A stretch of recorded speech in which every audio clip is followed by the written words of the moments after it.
संपूर्ण महाराष्ट्रासाठी अत्यंत महत्त्वाची, कारण उष्णतेच्या तीव्र लाटेमुळे महाराष्ट्र होरपळलाय। राज्यातील अनेक जिल्ह्यात तापमानाचा पारा 42 ते 44 अंशांवर येऊन पोहोचलाय। उष्णतेच्या लाटांमुळे राज्यातील नागरिकांना सतर्क राहण्याचा इशारा देण्यात आलाय।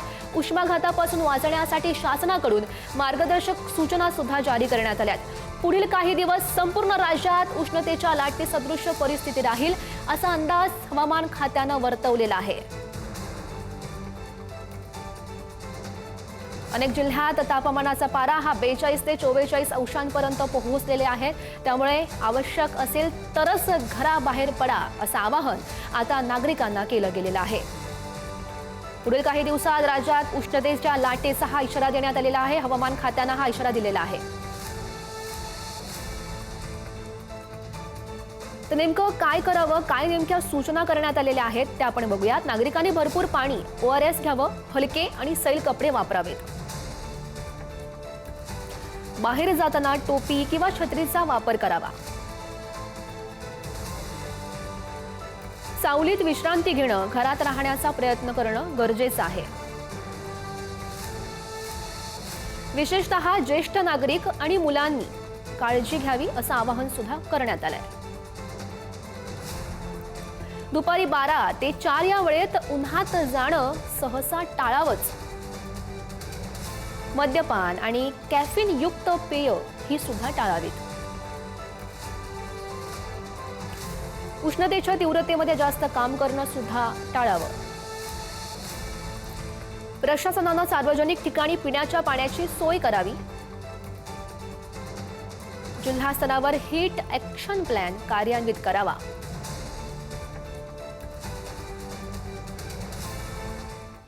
दुसरीकडे विदर्भात तापमानाचा पारा 45 अंशांच्या पुढे जाण्याची शक्यता आहे।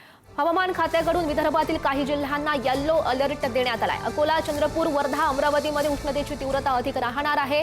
17 ते 20 एप्रिल दरम्यान नागपूर जिल्ह्यातही तापमान 45 अंश सेल्सिअस पार जाण्याची आता शक्यता वर्तवली गेली आहे।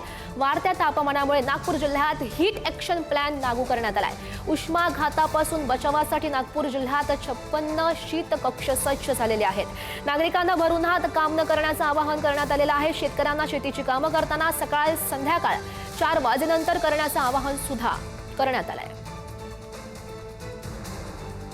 मौसम विभाग के द्वारा हमारे द्वारा जो पूर्वानुमान जारी की गई है और ऐसी आशंका जताई जा रही है कि जो तापमान है वो भी सामान्य से ऊपर बने रहेंगे और कुछ कुछ जगहों पे जो तापमान है 44 या 45 डिग्री तक भी पहुंचने की पूरी आशंका बन रही है।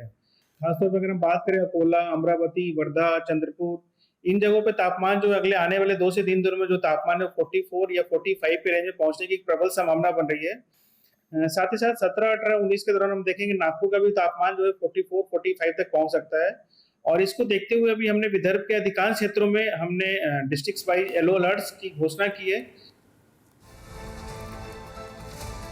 तर नेमकी काय परिस्थिती आहे ठिकठिकाणाची हे जाणून घेऊयात। नागपूरमध्ये नेमकी काय परिस्थिती आहे ते सांगतायत आमचे प्रतिनिधी जितेंद्र शिंगाडे आपल्या सोबत आहेत नागपूरहून, आणि संभाजीनगरमधून सुद्धा आमचे सुमित पवार हे रिपोर्टर जोडले गेलेले आहेत। सगळ्यात आधी मी नागपूर या ठिकाणी जाते। जितेंद्र, काय नेमकी परिस्थिती सांगते, नेमकं काय आवाहन केलं गेलेलं आहे नागरिकांना सध्या ही परिस्थिती पाहता? नक्कीच, कारण तापमान जे आहे ते गेल्या 2 दिवसांपासून मोठ्या प्रमाणात वाढत आहे। खास करून विदर्भातील अकोला असेल, अमरावती, चंद्रपूर, वर्धा आणि नागपूर। अकोल्याचा विचार केला तर अकोल्यामध्ये 44 अंश सेल्सिअस एवढ्या तापमानाची नोंद करण्यात आलेली होती। देशातील सर्वाधिक उष्ण शहर म्हणून अकोल्यामध्ये तापमानाची नोंद करण्यात आलेली आहे। त्यानंतर खालोखाल वर्धा आहे, अमरावती आहे, चंद्रपूर आहे आणि नागपूर आहे। गेल्या 2 दिवसांपासून तापमानात मोठ्या प्रचंड प्रमाणात वाढ झालेली आहे। त्यामुळे त्याचा परिणाम जो आहे तो सामान्य जनजीवनावर पडत असल्याचं दिसून येऊन राहिलेला आहे। एकीकडे प्रशासनाने देखील हीट ॲक्शन प्लॅन लागू केलेला आहे। त्याचबरोबर पुढील काही दिवस जे आहेत ते आणखी उष्णतेचे राहणार असल्याचा जो अंदाज आहे तो हवामान खात्याने वर्तवलेला आहे आणि त्यामुळे नागरिकांनी सतर्क राहावं, काळजी घ्यावी। गरज नसेल तर घराबाहेर दुपारच्या वेळी पडू नये, आवश्यकता असेल तेव्हाच पडावं। सोबत पाण्याचा भरपूर वापर करावा, थंड पेयाचा वापर करावा, पूर्ण शरीर झाकून बाहेर निघावं। असे काही वेगवेगळे जे सामान्य मुद्दे आहेत त्याचा वापर करून आपण या उष्णतेपासून वाचू शकतो असं प्रशासनाने सांगितलेलं आहे। मात्र पुढचे काही दिवस जे आहेत ते असेच उष्णता वाढत राहणार असल्याचा हवामान खात्याचा इशारा आहे. त्यामुळे येलो अलर्ट देखील जारी करण्यात आलेला आहे हवामान खात्याने. खास करून अकोला, अमरावती, वर्धा, चंद्रपूर हे नेहमीच उष्ण जिल्हे असतात आणि तापमान जे आहे ते पुढील काही दिवसांमध्ये 45 अंशाच्या वर जाण्याची शक्यता देखील हवामान खात्याने वर्तवली आहे. त्यामुळे नागरिकांनी सतर्क राहावं, स्वतःची काळजी घ्यावी आणि घराबाहेर पडताना योग्य ती काळजी घेत घराबाहेर पडावं असं आवाहन प्रशासनाने केलेलं आहे. नक्कीच जितेंद्र, खरं तर नागरिकांनी स्वतःची काळजी घेणं या दिवसामध्ये गरजेचं आहे. जितेंद्र, असं सोबत राहा. यानंतर आपण थेट संभाजीनगरमध्ये जातोय. सुमित पवार आपले प्रतिनिधी आपल्यासोबत आहेत. सुमित, काय नेमकी परिस्थिती आहे संभाजीनगरमधली? कारण पुढील काही दिवस संपूर्ण राज्यामध्ये उष्णतेच्या लाटेसदृश परिस्थिती राहील असा हवामान खात्यानं अंदाज वर्तवलेला आहे. नक्कीच गौरी, गेल्या 3 दिवसापासून छत्रपती संभाजीनगरामध्ये उन्हाचा पारा हा दिवसेंदिवस वाढत आहे. 3 दिवसापूर्वी 40 अंश सेल्सिअसवर हे तापमान होते. काल 41वर गेले, आज जवळपास 42 पर्यंत हे तापमान पोहोचलेलं आहे. त्यामुळे कुठेतरी नागरिक हे आता जे उन्हामुळे त्यांना दिलासा देणारे जे पेय आहे, शीतपेय आहे, ज्यूस सेंटर अशा ठिकाणी नागरिक मोठ्या प्रमाणात दाखल होत आहेत. आपण शहरातील असे एका शीतपेय दुकानावर, ज्यूस सेंटरवर आलेलो आहोत, ज्या ठिकाणी मोसंबी असेल, आंबे असेल किंवा इतर सफरचंद असेल यांचे ज्यूस बनवण्याचं काम या ठिकाणी कारागिरांकडून सुरू आहे. त्याचबरोबर नागरिक देखील या ठिकाणी ह्या उन्हाच्या झळांपासून वाचण्यासाठी कुठेतरी ज्यूसचा सहारा घेताना आपल्याला बघायला मिळत आहे. या ठिकाणी बघू शकता मोठ्या प्रमाणात नागरिक या ठिकाणी आलेले आहेत, जे कुठेतरी उन्हापासून दिलासा मिळावा यासाठी ज्यूस पित आहेत. आणि तसेच आरोग्य विभाग देखील ह्या प्रकारे सज्ज झालेले आहेत. आरोग्य विभागाने काही निर्देश जारी केलेले आहेत की नागरिकांनी दुपारी 12 ते 4 वाजेदरम्यान नागरिकांनी घराच्या बाहेर निघू नये आणि त्याचबरोबर स्वतःची काळजी घ्यावी आणि शक्यतो ORS असेल किंवा जे पाणी असेल, शरीर स्वतःचं थंड ठेवावं असे पदार्थ त्यांनी घ्यावे असं नागरिकांच्या आरोग्य विभागाच्या वतीने सूचना नागरिकांना करण्यात आलेल्या आहे. मात्र जो उष्णतेचा पारा आहे तो दिवसेंदिवस आता वाढत चाललेला आहे आणि कुठेतरी नागरिकांनी स्वतःची काळजी घ्यावी हीच अपेक्षा आरोग्य विभागाकडून व्यक्त केली जात आहे. गौरी, नक्कीच सुमित, धन्यवाद दिलेल्या तुम्ही या सगळ्या सविस्तर माहितीसाठी. आणि जितेंद्र, तुमचंही धन्यवाद. आणि यानंतर आपण जातोय कोल्हापूरमध्ये. कोल्हापूरमध्ये नेमकी स्थिती काय आहे, नागरिकांची नेमकी परिस्थिती काय ती जाणून घेऊयात. आमचे प्रतिनिधी शेखर पाटील आपल्यासोबत आहेत. शेखर,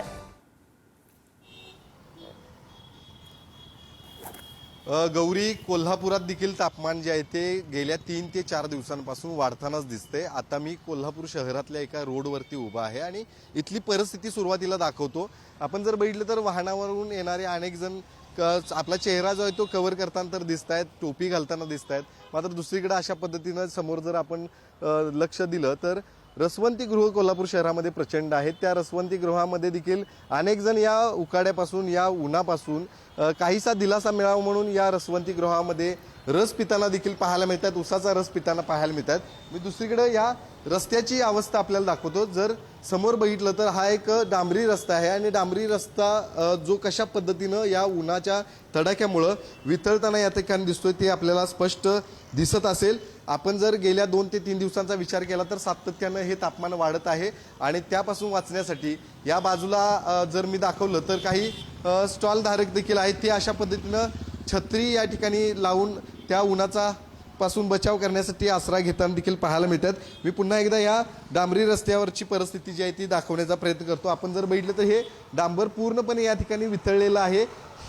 अशा पद्धतीची परिस्थिती कोल्हापूर शहरात सगळीकडेच त्या ठिकाणी पाहायला मिळते. त्यामुळं उन्हाचा तडाखा गेल्या 2 ते 3 दिवसांपासून मोठ्या प्रमाणात वाढलाय. जर मी एक गुगलवरून जे मिळालेली आकडेवारी आहे ती देखील बघितली तर आपण सातत्यानं बघतोय की कशा पद्धतीनं हे टेम्परेचर जे आहे ते पारा कशा पद्धतीने वाढत चालेल. काल रेकॉर्ड झालेले कोल्हापूरमध्ये जवळपास 40 डिग्री सेल्सिअस, आज 38 दाखवते. आत्ताच नवीन आलेल्या अपडेटनुसार 39 पेक्षाही जास्त तापमान जे आहे ते कोल्हापूरमध्ये झालेलं आहे. एक नागरिक देखील या ठिकाणी थांबलेले आहेत, त्यांची प्रतिक्रिया घेऊया. काय सांगाल, कशा पद्धतीने आता हे ऊन वाढताना दिसते? तुम्ही स्वतः देखील खरंच ऊन भरपूर आहे आणि एप्रिल महिन्यात एवढं ऊन आहे तर मे मध्ये काय करायचं ही परिस्थिती खरंच गंभीर आहे. आणि त्यासाठी आता आम्ही काय उसाचा रस, ताक वगैरे ह्याच्यावरच डिपेंड बसायची वेळ आली. नाही, घरातच बसायची वेळ आली. खरंच भरपूर ऊन आहे आणि काय आता वृक्षतोड हे आपण करतो केल्याचा परिणाम वाटायला हा. हे सगळे परिणाम सगळे वाढतायत. ऊन प्रचंड वाढते एप्रिलमध्ये. काय सांगा, आता उन्हाचा जो तडाखा जो चालू आहे की नाही सहन होण्याच्या पण पलीकडे आहे. पण आता हे याला सगळं कारणीभूत म्हणजे वृक्षतोड. हे जे सिमेंटची जंगलं तयार झालेली आहेत की नाही, या जंगलामुळे हा मोठा परिणाम झालेला आहे. त्याच्यामुळे हे सगळं सगळं उद्भवावं लागले. एप्रिल महिन्यामध्ये एवढं ऊन तुम्ही आता बघितलेलं आहे, कारण खूप जास्त गेल्या दिवसांपासून बघतोय तापमान वाढताना. वाढा लागले, पण याचा युद्धाचा पण याच्यामध्ये जरा थोडासा परिणाम दिसतोय, असं पण आहे ना. हेच खरं तर या ठिकाणी हे सगळ्या नागरिकांच्या गौरी प्रतिक्रिया आहेत. आपण बघितलं तर डांबर देखील वितळलेले आहे रस्त्यावरची. त्यामुळं किती हा उन्हाचा पारा कोल्हापूरमध्ये देखील वाढलेला आहे याचा अंदाज आपल्या सगळ्यांना येतोय. त्यामुळे निश्चितच या सगळ्या बातम्यांच्या माध्यमातून आपण देखील सगळ्यांना आवाहन करूया की आवश्यक काम असेल तरच त्या ठिकाणी बाहेर पडा. अनावश्यक कामं जर असतील तर बाहेर पडणं देखील टाळण्याची आता गरज आहे, कारण उन्हाचा तडाखाच तेवढा प्रमाणात वाढलेला आहे. गौरी.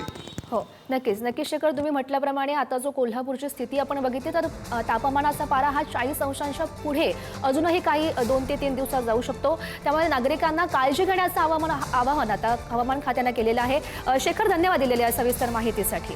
आणि यानंतर आपण थेट मुंबईमध्ये जातोय. मुंबईमध्ये नेमकी परिस्थिती काय आहे ते सांगतायत आमचे प्रतिनिधी श्रेयस सावंत आपल्यासोबत आहेत. श्रेयस, काय नेमकी स्थिती आहे मुंबईची आणि नेमकं काय आवाहन करण्यात आलंय मुंबईकरांना?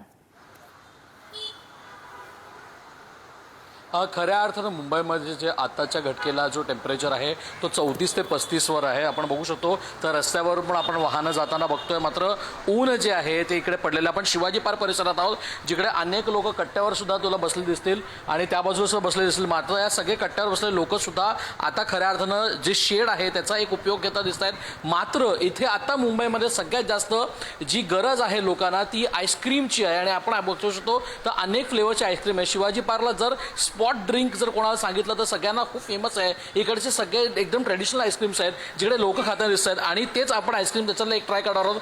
दादा, मला एक बटरस्कॉच द्या ना. तू बघू शकतेस, कारण एकंदर पाहिलं गेलं तर आताच्या घटकेला टेम्परेचर इतकं जास्त आहे, तापमान इतकं जास्त आहे की 34 ते 36 पर्यंत गोष्ट जाते. आणि त्यात सगळ्यात जास्त गरज ही आईस्क्रीमची आहे लोकांना. आणि तेच चित्र आपल्याला मुंबईकरांना पाहायला मिळतं आहे. खऱ्या अर्थानं गरज जी आहे ती आईस्क्रीमची नसून हे लोक मजेसाठी खातात. मात्र आत्ताच्या घटकेला लोकांना डिहायड्रेट ठेवण्यासाठी हे सगळ्यात जास्त महत्त्वाचं आहे. जे मी आता खरं आता बटरस्कॉच आईस्क्रीम आहे, लोकांच्या आवडीचं आहे, माझ्या आवडीचं आहे. मात्र आताच्या घटकेला ह्याची गरज जास्त निर्माण झाली आहे, कारण तापमान जे आहे ते वाढत चाललं आहे. हे आता एस्केलेट होणार आहे, कारण आत्ताच्या घटकेला आपण ज्या महिन्यात आहोत तो महिना अजून आता मध्यात आहेत. अजून महिने समर्श यायचे आहेत. त्याच्या अगोदर जर अशी परिस्थिती असेल तर अशी परिस्थिती अजून किती लोकांना त्रासदायक आहे. आणि लोकांना डिहायड्रेट होण्यासाठी हे सगळ्यात जास्त महत्त्वाचं आहे. मुंबईकर याचा फायदा घेतात दिसत आहेत. हो, नक्कीच श्रेयस. खरं तर उन्हापासून थोडा थंडावा मिळावा यासाठी अनेक जे मुंबईकर आहेत आईस्क्रीम किंवा शीतपेयांचा आधार घेत आहेत. खरं तर मुंबईकरांना सुद्धा घराबाहेर आवश्यक असेल तरच घराबाहेर पडावं असं आवाहन आता हवामान खात्यानं केलेलं आहे. श्रेयस, धन्यवाद दिलेल्या या सगळ्या सविस्तर माहितीसाठी.